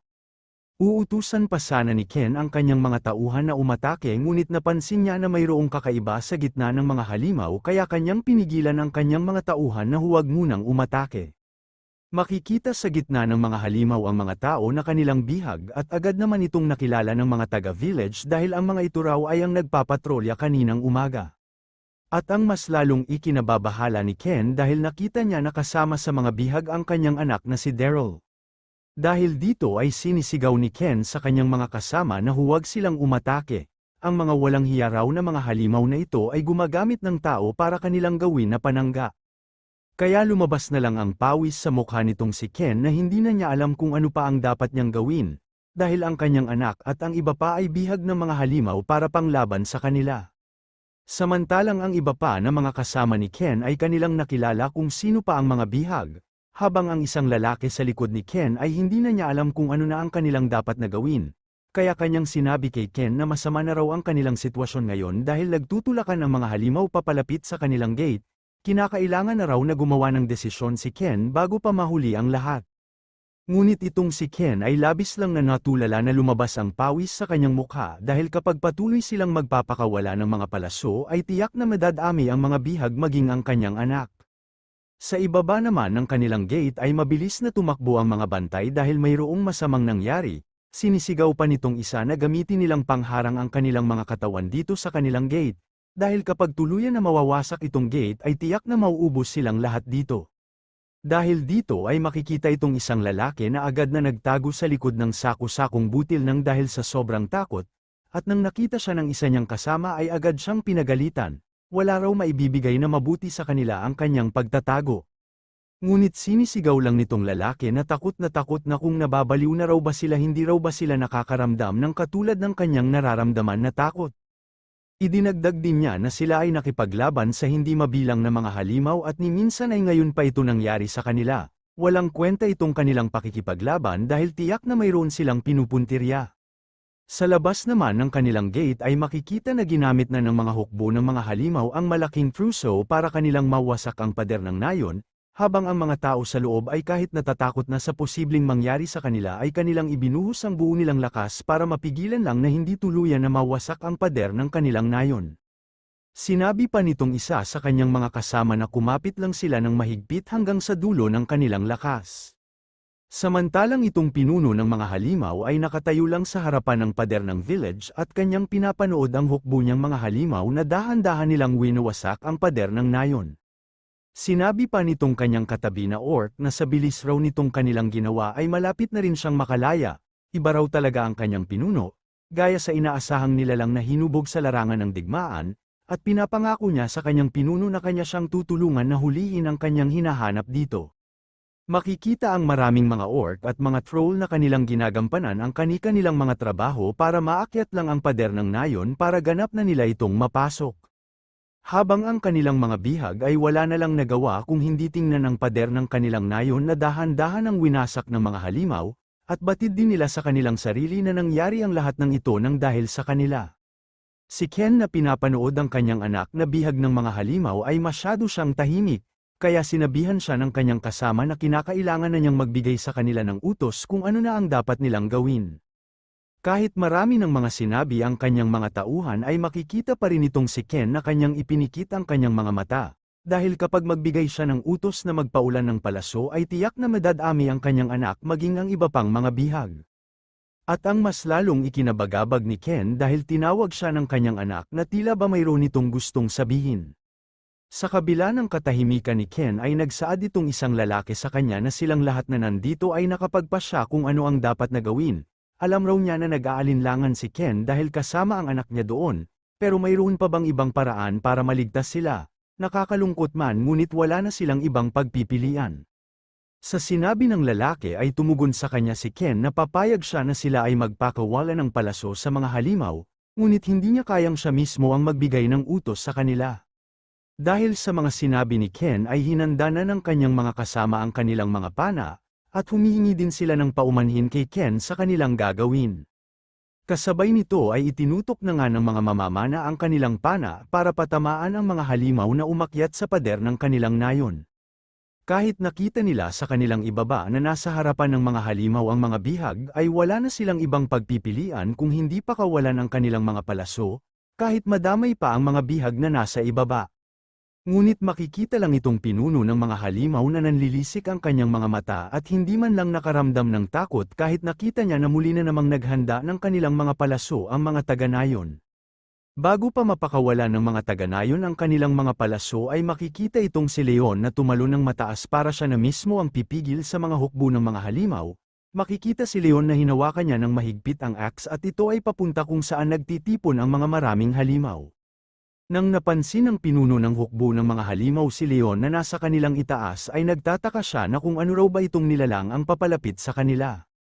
At nang bumagsak na si Leon sa lupa ay nagkaroon ito ng malakas na pagsabog sa buo niyang paligid. Ang pinuno ng mga halimaw nang malinaw na niyang nakita si Leon ay labis siyang natuwa dahil sa wakas dumating na ang kanyang hinahanap na isang ogre. Sa biglaan na pagdating ni Leon ay napatigil sa kanilang pag-abante ang maraming mga orc at nagtataka kung ano raw ba itong nasa kanilang harapan, pero sa hindi nila inaasahan dahil ang karamihan sa kanilang mga kasama ay bigla na lang tumilapon papunta sa malayo. Maging ang mga taga-Nayo na naghahanda ng kanilang mga pana ay nagtataka kung ano raw ba ang nangyari sa kanilang ibaba. At nang dahan-dahan ang nawala ang maraming usok sa paligid ay malinong nilang nakita si Leon na dumating sa harapan ng gate ng kanilang village. Kaya nanlaki na lang ang mga mata nitong si Ken at nagtataka na kanyang nabanggit ang pangalan ni Leon. Samantalang itong pinuno ng mga halimaw ay nakangiti lang habang kanyang pinapanood si Leon na isa-isang pinatay ang kanyang mga nasasakupan. Sinabi pa nitong isang orc sa kanyang pinuno na talagang gumana ang kanilang hinanda na patibong para lumabas ang totoo nilang pakay. Tanong naman itong pinuno ng mga halimaw sa orc na paano raw ba niya naisip ang ganitong plano. Sa pag-uusap ng mga halimaw ay lumingon sa kanila itong si Daryl, ngunit sa hindi niya inaasahan dahil bigla na lang siyang inatake ng pinuno ng mga halimaw dahil wala na siyang silbi para sa kanya. Kaya natulala na lang itong si Leon nang sumambulat sa kanyang harapan ang maraming dugo ni Daryl na nakakalat. Habang dahan-dahan na bumagsak sa lupa itong si Daryl ay kanyang binanggit ang pangalan ni Leon. Samantalang itong si Leon ay labis na nag-alala sa sinapit ni Daryl sa kamay ng halimaw. Pero makikita lang itong pinuno ng mga halimaw na masyadong natuwa sa kanyang ginawa kay Daryl at nanlilisik ang kanyang mga mata na tiningnan si Leon. Makikita si Leon na nanlilisik ang kanyang mga mata at nawala na sa kanyang sariling katinoan at wala na itong ibang nakikita sa buo niyang paligid kung hindi ang pinuno ng mga halimaw na umatake kay Daryl. Kasabay nito ay biglang naglaho si Leon sa harapan ng pinuno ng mga halimaw, at ito ay lumitaw sa kanyang likod na naghahanda ng malakas na pag-atake. Nang naramdaman ng pinuno ng mga halimaw na si Leon ay nasa kanya ng likod ay naging seryoso ang kanyang mukha, at upang kanyang mapigilan ang atake ni Leon ay ginamit ng halimaw ang kanyang mataas na itak para hindi siya matamaan. Nang matagumpay na napigilan ng halimaw ang atake ni Leon ay natatawa niyang sinabi na ang pinakitang galaw raw ngayon ng ogre ay ang teknik na kadalasan na ginagamit ng mga knight, hindi raw talaga niya inaasahan na kaya pala niyang gumamit ng ganitong panlilinlang na galaw. Pero ang labis na ikinagulat ni Leon dahil bigla na lang naglunsad ng malakas na atake ang pinuno ng mga halimaw at wala na siyang panahon para kanya itong maiwasan, kaya nanggagalaiti na lang itong si Leon sa mga nangyari. At kasabay nito ay tinamaan siya ng sobrang lakas sa kanyang tiyan, at ito ay nagdulot upang si Leon ay tumilapon papalayo sa pinuno ng mga halimaw. Makikita itong pinuno ng mga halimaw na kampante lang niyang tinitingnan si Leon na nasa kanyang harapan, at sa ginawang atake ng pinuno ng mga halimaw ay nagkaroon ng malaking sugat si Leon sa kanyang katawan at kitang-kita ang kanyang mga dugo na ito ay tumutulo sa lupa. Kaya napatingin na lang si Leon sa kanyang mga kamay na punong-puno ng mga dugo dulot ng kanyang tinamo na malaking sugat. Sinabi pa ng pinuno ng mga halimaw kay Leon na hindi pa pala raw sapat ang kanyang ginawa, dahil ang atake na iyon ay isa sa pinakamalakas niyang atake para hatiin sana sa dalawa ang katawan ng kanyang nakaharap. Tinanong din niya si Leon na kung ano ang kanyang pakiramdam ngayon, dahil alam niya na ang sugat at sakit na kanyang nakuha ngayon ay ngayon pa lang niya naranasan sa unang pagkakataon. Nasaktan raw ba siya sa kanyang sugat, o namanghalang siya sa sarili niyang malahalimaw na kakayahang magpagaling sa sarili? Dahil hindi man lang tumugon si Leon sa lahat ng kanyang katanungan ay labis siyang nainis na kanyang sinigawan si Leon na kung bakit hindi siya nagsasalita, ano raw ba talagang uri na nilalang ang mga ogre. Wala naman pakialam si Leon sa mga pinagsasabi ng pinuno ng mga halimaw, bagkus mabilis lang itong tumakbo para umatake. Ngunit sa bawat atake ni Leon ay madali lang itong napipigilan ng pinuno ng mga halimaw, dahil dito ay hindi mapigilan ng halimaw na matawa sa mga pinaggagawa ni Leon. Ngunit natigil siya sa kanyang pagtawa dahil napansin niya ang mga mata ni Leon na ito ay nanlilisik at wala nang ibang iniisip kung hindi mapatay siya. Pero ang labis niyang ikinagulat dahil sa bawat suntok ni Leon ay mas lalo itong lumalakas. Kahit kanyang naharang ang huling atake ni Leon ay nagawa pa rin ito na siya ay tumilapon at nawalan ng balanse. Kaya nasabi na lang niya na gaya raw sa kanyang inaasahan sa isang ogre na hindi biro ang kanyang lakas at hindi madaling matalo. Pero makikita lang itong si Leon na tuluyan ang nawala sa kanyang sariling katinoan at dahan-dahan lang itong naglakad papalapit sa pinuno ng mga halimaw para kanya nang tapusin ang buhay nito. Sinabi pa ng pinuno ng mga halimaw kay Leon na sa nakita niya ngayon ay masyado siyang malakas at sobrang bilis, at kahit ang kanyang kasanayan sa pakikipaglaban ay lubhang kahanga-hanga, hindi raw talaga niya lubusan na maunawaan kung ano ba talaga ang kanyang mga galaw. Habang patuloy pa rin na nagsasalita ang pinuno ng mga halimaw ay sa likod naman ni Leon ay ginamit na ng ibang mga orc ang kanilang kagamitan na kadena para kanilang mahuli si Leon. Nang tuluyan ng nakatali ang isang kamay ni Leon ng mga kadena ay labis siyang nagulat, kaya napapatanong na lang siya na kung ano raw ba ang bagay na ito, bakit nahihirapan siyang makagalaw. Kahit ibinuhos na ni Leon ang kanyang buong lakas ay patuloy pa rin na nakakapit sa kanya ang mga kadena, at makikita ito na maging ang buo niyang katawan ay nakatali na sa kadena, at ito ay nagdulot upang hindi niya magamit ang kanyang bilis at ang buo niyang lakas para makipaglaban, kaya wala na lang ibang nagawa si Leon kung hindi sumisigaw ng sobrang lakas dahil kahit anong gawin niya ay hindi siya makatakas sa mga kadena. Ipinaliwanag pa ng pinuno ng mga halimaw kay Leon kung ano itong mga kadena na nakakapit sa kanya, dahil ang kagamitan na ito ay para sa pangbitag sa mga orc, at hindi din niya inaasahan na sapat na ang kagamitan na ito para sa isang ogre. Sa kabila ng pagpapaliwanag ng pinuno ng mga halimaw ay pinipilit pa rin ni Leon na makawala sa kadena na nakakapit sa buo niyang katawan, kaya natatawa na tinanong siya ng pinuno ng mga halimaw na kung nahihirapan na raw ba siya. Ngayon ay marami pa siyang makikita na mga kaaya-aya. Sabay nagbigay ng hudyat ang pinuno ng mga halimaw sa kanyang nasasakupan na dalhin sa kanyang harapan ang kanilang hinanda na regalo, dahil sa utos ng pinuno ng mga halimaw ay kinaladkad ng mga orc ang kanilang mga bihag para dalhin sa harapan ni Leon. Itong isang lalaking bihag ay nagtataka siya kung ano raw ba ang malaking nilalang ang nasa kanilang harapan. Ngunit nang malinaw na niyang nakita ang mukha ni Leon ay nagulat siya na kanyang binanggit ang pangalan ni Leon. Pero ang labis na ikinatakot ng mga bihag dahil biglang hinawakan ng pinuno ng mga halimaw ang isa sa kanilang mga kasama, at kanya itong puwersahan na pinadapa sa lupa, kaya sumisigaw na lang itong lalaki na humihingi ng tulong. Sinabi pa ng pinuno ng mga halimaw kay Leon na iba raw siya kumpara sa normal na mga ogre. Ngunit sa katulad ni Leon na isang ogre ay ginawa lang siyang kahabag-habag na isang alagang hayop ng mga tao na ito. Kasabay nito ay itinusok ng pinuno ng mga halimaw ang kanyang sandata sa likod ng lalaki, kaya makikita itong isang lalaki na sumisigaw na humihingi ng tulong kay Leon. Si Leon na pinapanood ang taga-nayo na pinapahirapan nitong pinuno ng mga halimaw ay kanyang sinisisi ang kanyang sarili dahil wala man lang siyang magawa para makatulong. Makikita itong pinuno ng mga halimaw na mas lalo pa niyang pinahirapan ang lalaki para mas lalong magalit si Leon. Dahil dito ay muli na namang nawala sa kanyang sariling katinuan si Leon nang kanyang nakita ang lalaki na dahan-dahan na nawala ng buhay sa kanyang harapan. Tinanong pa ng pinuno ng mga halimaw si Leon na kung ano raw ba ang pakiramdam na kanyang nakita ang kanyang amo na nahihirapan at dahan-dahan na namamatay. Kahit ano pa raw ang kanyang anyo ngayon ay hindi pa rin maalis ang katotohanan na isa din siya sa mga mabangis na hayop. Ito ang isang bagay na hinding-hindi niya matatakasan. Tinanong din niya si Leon na ang kanya raw bang mahina na kalikasan ang bagay na hindi niya matatakasan.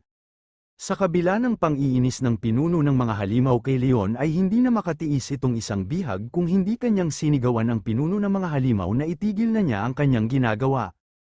Pero hindi man lang siya pinansin ng pinuno ng mga halimaw, bagkus nakatuon lang ang pansin nito kay Leon na labis nang nahihirapan sa kanyang mga nakita. Nang napansin ng mga orc na muli na namang ibinuhos ni Leon ang kanyang lakas para makalapit sa pinuno ng mga halimaw ay muli na naman nilang hinayla ang kadena. Ngunit nagulat sila dahil sa lakas ni Leon ay nawala na ang kanilang kontrol sa kadena, kaya makikita itong si Leon na nasa malapit na sa pinuno ng mga halimaw para kanyang kunin ang sandata nito na nakabaon sa katawan ng isang taga-nayon. Kahit sobrang lapit na ni Leon sa pinuno ng mga halimaw ay natatawa lang ito na kanyang sinabihan si Leon na ngayon ay kanyang bubunutin ang ugat kung ano ang kalikasan ni Leon, at wala nang ibang matira sa kanya kung hindi ang kanyang balat bilang isang halimaw. Ngunit hindi pa siya natapos sa pagsasalita dahil tinamaan ni Leon ng kanyang malakas na suntok ang isa niyang braso, at ito ay nagdulot upang naputol ang isa niyang kamay. Dahil dito ay nanggagalaiti sa sobrang inis itong pinuno ng mga halimaw sa sinapit ng isa niyang braso. Maging ang mga bihag ay hindi din makapaniwala sa ipinakitang lakas ni Leon kahit nakakapit sa kanyang katawan ang maraming kadena. Makikita itong si Leon na kanya nang hawak-hawak ang sibat na pagmamay-ari ng pinuno ng mga halimaw, at nanlilisik ang mga mata nito na tila ba nawala ang sarili niyang katinuan. Pero sa kabutihan na palad ay agad na bumalik ang sariling katinuan ni Leon nang mayroon siyang naalala. Kanyang naalala ang huling ipinayo sa kanya bago mawala ng buhay ang kanyang uncle na kahit anong mangyari ay dapat panatilihin niya ang kanyang tamang katinuan. Kahit nawala na ang isang braso nitong pinuno ng mga halimaw ay nakaramdam pa rin ito ng tuwa dahil kahanga-hanga raw talaga ang lakas ng mga ogre. Sinabi din niya na habang lalong lumalakas ang amoy ng dugo ng mga tao ay mas lalo din silang naging mabangis.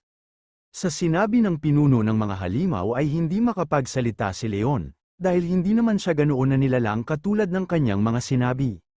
Sabay tinanong ni Leon ang pinuno ng mga halimaw na kung sino raw ba talaga siya, bakit niya ginagawa ang lahat ng ito, pero tinawanan lang siya ng pinuno ng mga halimaw, dahil dapat kanyang nararamdaman ang lahat ng ito, na ang kanyang katawan ay nanginginig sa simula ng kanyang mga paa kapag siya ay nakakaamoy ng dugo ng mga tao, ang kanyang ipinaliwanag ngayon ay ang lahat tama dahil silang dalawa ay katulad, na isang kalahating tao at halimaw.